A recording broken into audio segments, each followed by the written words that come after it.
Hey guys, welcome to my channel. I noticed that not many people liked Suicide Squad Kill Justice League, so I made a rewrite. It will stay true to some extent of the original SSKTJL script, so it won't be perfect, but here we go. What if Arkham Batman and the others were playable in Batman Arkham Knight? Bruce groaned in his chair. The grenade shrapnel may have been removed, but his head hurt like hell. He was in the Batcave drinking a cup of coffee. His other injuries had been patched up by Alfred. Superman was missing, and so was the rest of the League, Titans, and the Young Justice, except for Green Arrow, Red Arrow, Robin, that is Damian Wayne, who came to meet Bruce after the Arkham Knight incident, Robin, Tim Drake, Nightwing, Dick Grayson, Batgirl, sorry, Oracle, and Orphan. John Constantine was not in the same realm, just like Shazam, although both of them were in different realms. But John was in contact with Bruce, although Shazam was not. Also, the Suicide Squad was still in captivity of Amanda Waller. Bruce had a security feed open in a tab on the Bat computer, but when he opened the tab that night, he was surprised to find them not on the screen. He cursed, realizing what was happening. A few hours ago, he'd been stopping Two-Face and his gangs, but a lightning bolt from the dark van had hit him. He'd managed to find the van and stop it, but the crew had disappeared in the blink of an eye, literally, with yellow lightning around the van. Also, he'd seen a golden glowing lasso take a SWAT team into the darkness at a museum. They were found unconscious later. That could only mean that the Justice League was being mind controlled. They had been compromised. And Waller had figured that out too. Suddenly, Alfred came up from behind him, saying that John Constantine wished to meet him in the meeting room of Wayne Manor. We then get to explore Wayne Manor with dozens of Easter eggs in each room. We meet John Constantine wearing his brown coat, white shirt, and red tie. I didn't know who else to go to. I've discovered what's happened to the League, he says. He waves his hand, and Wonder Woman appears, bound by the lasso of truth, her mouth gagged. Her eyes were purple, with her veins bulging out. They too were purple in color. What's happened to you? Batman's voice calm even though he's deeply hurt. We are being mind controlled by my lord, she says, her voice distorted, and body constantly trying to escape. Who is your lord? Batman asks. That's when a blue light surrounds her and she disappears. Bruce lunges forward to stop her, but hits the ground.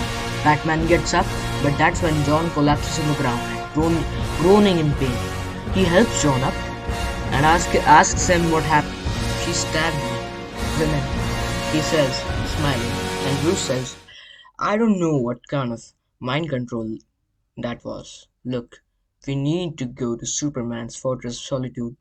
I need some piece of Diana's though, Bruce says. We then do an Arkham Knight style holographic scene reconstruction. We do that using only gloves and the hand gauntlets, so we get a really cool character trophy. We collect a sample of Diana's. We need to call the others. First, we alone can't get to the Fortress of Solitude. Also, the Court of the Owls might attack tonight, so I need to station some of the vigilantes in Gotham. I'll station Oracle, Batgirl, that means Cassandra, at the Manor, Batwoman and Damian at the JCPD, and at the Manor, Batwoman and Damian at the JCPD, and keep Spoiler, Tim, and Signal out on patrol. Roy Harper will also be there. Dick, John, Oliver, and are coming with us. Azrael will guard Arkham Asylum. Bruce says and does that. He calls everyone to the Belfry. We get to play as each of those characters on patrol and coming to the Belfry for a meeting. They all have unique skills, techniques, gadgets, and vehicles. They all have a bike and a car. But Batman has the Batwing too. They don't all have a car.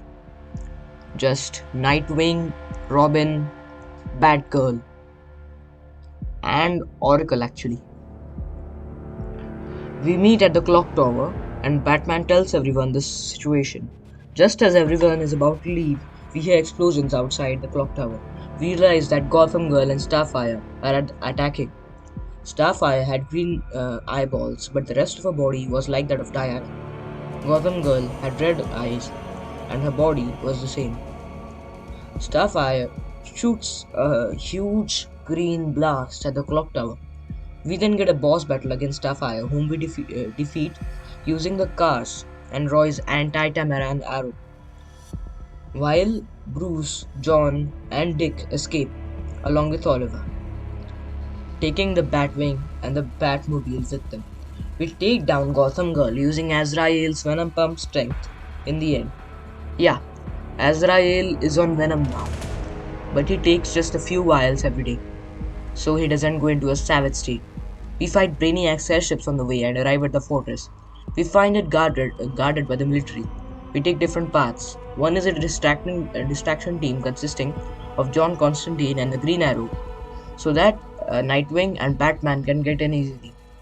The distraction team drives as many military personnel out of the fortress, while Bruce and Nightwing break into the archive section of the fortress. While moving through the fortress, we go through the trophy room where we collect many weapons like red kryptonite grenades, kryptonite lasers, gold kryptonite lives, Lex Luthor's hologram tech, and momentary cloner. We get to the data archives of the section of the fortress and empty the information in the bat drive. Also, in this game, we have access to 100 gadgets, which I will list later. Just as the data extraction gets complete, the other door to the room explodes and Amanda Waller walks in, smirking. "What the hell do you think you're doing?" she asks. Bruce stares at her and continues the extraction. Dick takes out a bird rang and aims it at Waller, but Bruce stops him. "She's a hologram anyway. Don't bother." He then wrestles Dick to the ground as a sniper bullet, misses him by an inch. Batman uses a smoke bomb and uses the time to grapple away with Nightwing. The, the Batman uses the remote hacking device to try to open the door, but the goons that just broke into the room after Amanda Waller had jammers, each one of them. So, we use the old school Predator moves to take down the goons. We can also access the fear toxin in many different ways. It reduces their health level, slows and weakens them. We can also soon unlock the fear toxin Batarang after this battle. Outside, Oliver and John are having fun. They're fighting about 70 guys each. Waller has now also sent in her own tanks, whom Alfred is remotely taking down using the added and upgraded weapons in the Batmobile. We can also turn on camouflage mode, which has been added by Tim Drake to his own suit, the Batmobile, the Batwing, his Robin Mobile, and the Batcycle. Oliver is perched on a rooftop, assisting Constantine in taking down Amanda Waller's men. We are now playing as the Suicide Squad and Flashback. We play what happened in the squad early missions, except for the fact that we go to the Fortress of Solitude instead of the Hall of Justice. Also, we don't know that Batman and the other non-powered heroes aren't mind controlled. So we get a Nightwing and Batman boss battle, Deathstroke style for Dick, and Scarecrow / Ra's al Ghul style, since he has the fear toxin. The squad thinks that they've defeated the dynamic duo, but the real duo, and not the fear toxin hallucinations, jump the squad from behind, using explosive batarangs, explosive gel, and flashbangs to knock Shark out. Suddenly, we hear crumbling sounds and shards of crystals begin to fall down. One rock falls and hits Bruce, just like in Arkham City. Batman's greatest weakness: falling rocks. Nightwing uses a net to store the squad and unconscious Batman, and then starts to pull them towards the exit. But a piece of rubble blocks it. Many huge crystals are starting to fall down. Just as a rock is about to fall on Dick, a missile launcher stops it. He looks at King Shark, now free from the bonds, staring at him, his gun smoking. "You saved me." "Why?" Dick asks him. "You didn't kill me, and I owe you for saving me that night in Metropolis." "Thanks, but what about your orders?" Dick asks as another rock hit the ground and shattered. Shark sighed, saying something honorable about his father. and says that they need to get to LexCorp, as that is from where the nanite bombs inside their heads were manufactured. We unlock a new concept art named Shark and Bird. Then we unlock another one named Fun, in which John Constantine and Red Hood are fighting. The Batmobile bursts into the room after shattering the crystal that was blocking the exit using a missile. Suddenly, a group of robots wearing Superman's costume entered the room, flying in from a hidden entrance. Nightwing obviously can't protect the Suicide Squad and Batman while fighting the robots, so he injects adrenaline in the squad. Just as he's about to inject Batman, a robot's laser shatters the vial, spilling the vial. Harley Quinn, now awake, shoots the robot in the head, but it just flinches and turns towards the squad. The robots seem to have Superman's powers with less intensity. We switch to Oliver, shooting the robots with different arrows to figure out their weakness. The bot's signal dampener have rendered Alfred's remote control over the car's useless. Nightwing's Christmas sticks seem to have an effect, along with Oliver's virus arrow. The squad mainly distracts the robots. When we finish them off, we notice that their eyes are purple. Their eyes are supposed to be blue. They're probably being hacked. Nightwing notes. We get out of the fortress and onto the Batwing. Suddenly, we get a distress call from the Batcave. We pick it up to see Signal, his face broken and bruised. He's back. They're back. Here, Bruce. That's when he gets knocked out and the transmission ends. Luke! Dick yells and sets the Batwing's speed to maximum. We zoom past all the clouds, vaporizing birds that are in the way. What about LexCorp? King Shark asks. We'll go there after we get to the Batcave. We need the contingency plans from the cave to battle the mind-controlled ones in Metropolis, Dick tells him, his face full of doubt. Deadshot asks, why shouldn't we just kill you right now? Wallace bombs are in our heads. No, Shark adds. Nightwing is smiling now. I already used the remote disruptor to disrupt all your bombs. They'll be inactive for the next 15 hours. It'll take us 13 minutes to reach Gotham. A few hours to deal with whatever's going on in Gotham, and then we'll have plenty of time, Dick informs them. 13 minutes later, Gotham is in flames, houses are burning, cars are speeding, Venba is rampant. We see Damian Wayne, Robin, fighting a dozen Talons. Since they're already dead, he's using a sword, but the Talons aren't dying as easily as before. They're surrounded by a green aura. We tell Damian on the comms to grapple onto a billboard above the building and fire an explosive at the Talons. They all lay dead on the ground. Damian looks at us and tells us on the comms to lower our altitude so he can grapple up. He then tells us to get to the Batcave fast. We get in through the forest entrance to see 100 Talons surrounding the rooms. Batman wakes up and is standing behind Boomerang. When Harkness turns, he yells. All the Talons turn towards the Batwing. The Batplane suddenly activates and shoots the Batwing. The squad, Robin and Nightwing, and Batman jump down, and the Batwing dramatically explodes behind them. We get an epic battle, playing as any character we want, while dodging the Batplane's attacks. We then use the remote hacking device to shut the Batplane down. We go up into the plane to see that all screens are purple. We search for Batgirl and Oracle, but they are missing. We then get to the GCPD precinct to find Batwoman in critical condition in the infirmary due to her injuries.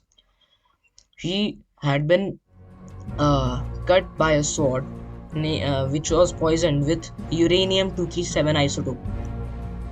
We search for Roy, Spoiler, Signal, and Tim, but their body trackers show the same location, in the headquarters of the League of Assassins. We get into the iconic location from Arkham City guarded by Talons. We get in but find the entire group splitting up to find Raish. We find him as Deadshot in the weapons room. He is sharpening his blade. He has a mixture of green and purple veins, along with being 7 feet in height and a few dozen more kilos of muscle since we last saw him in Arkham Knight. Yeah, in this universe, the save Raish decision from Arkham Knight is canon. Deadshot says on the comms that he's found the head of the demon. Raish turns and slams him through the wall. Deadshot cuffs and shoots Raish, but Raish's armor is too strong, it blocks it. But before we can continue, we are pulled into a flashback to find out how the Lazarus Pit modified Talons broke into the Batcave and defeated all the villains. But Azrael has kind of escaped the activity. Yet, he is still in Raish's HQ, spying on him. Dozens of Raish's ninjas jumped in. Azrael tries to get in and help Deadshot, but he's way too injured and weak. He's already beyond the safe limit of his venom injections. If he took more, he'd definitely die. So he lay there, trying to turn his comms. That's when Damien and Jason arrive and turn the tide. Sorry, Damien arrives and turns the tide with his sword. We play as Robin slash Deadshot until we take out all the ninjas. That's when Raish gets up. As Nightwing, we break into the room where the talents are being kept to find them suspended in green lasers containing purple bubbles. We use the remote hacking device, it's more complicated this time. We have to solve puzzles, passwords, riddles, not of the Riddler, etc. under a time limit. We destroy all the talents but have to fight Raish's electrical ninjas.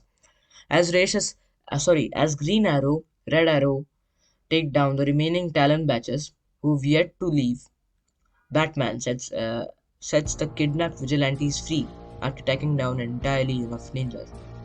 At least that's his motto. He finds Batgirl, Spoiler, Signal, Alfred, Tim, and Oracle, but Azrael's not there. Suddenly, he feels weak and dizzy. He realizes that he's inhaled some sort of sedative. He falls down to see Brainiac in front of him. He smiles slightly and kicks Batman. We switch to Damien and Deadshot, who have been joined by the Suicide Squad. We have a Ra's al Ghul boss fight, unlike that of Mr. Freeze from Arkham City. He gets knocked down, but says, "You might have defeated me, but you can't defeat him. He's the champion of strength." Here he comes. We hear loud sounds. Then Bane breaks into the room, demolishing the wall. He's even bigger than he was in Origins, and exponentially frenzied. The boss fight begins. Azrael is frightened. Jason and the Task Force X distract Bane with the guns, but the Task Force X distract Bane with guns, but they merely sting him. Bane's venom is way different. He's about higher than a flame. His skin is purple and green. In the end of the fight, Bane merely has a few wounds. Azrael knows what he has to do. Damien has his sword broken. Boomerang's wrist is broken. Harley's shoulders have been dislocated. King Shark has his legs broken. Bane is about to stomp on Damien, but Azrael jumps in, 5 venom vials in his system. He's about to go into a savage state, but remembers what Batman taught him after defeating him. After telling him that the order of his commanders were wrong. He remembers everything. Batman taught him, "Your mind is your greatest weapon." He also proved that. We use all the gadgets and have an Arkham Origin style boss battle with about a few dozen modifications in the end. As both Azrael's and Bane's health are so low that one hit could end the game for Azrael and 5 hits for Bane. Azrael grabs all the injections in his belt, which are 10, and injects himself. He uses the rec gun, the remote electrical charge gun, to electrify his suit, fleshing himself up. With the freeze grenade in one hand and explosive batarang in the other, jumps on the top of Bane, punching him about 40 times in seconds, about 5-6 seconds or 10 seconds, letting both the grenades and batarang explode. We wake up as Damien to find Bane in the room, and Azrael gasps for help. "Hey, hey, Damien says, and we see the vulnerable side of Damien Main. Was I good?" Michael asks. "You were great," Damien says, tears streaming down his face as Jean Paul Valley / Azrael passes away. Okay guys, that was the first part of my suicide. Okay guys, that was the first part of my Suicide Squad Kill Justice League part 1 rewrite. That was just the part 1. There will be 1 or 2 more parts in which we will end the game.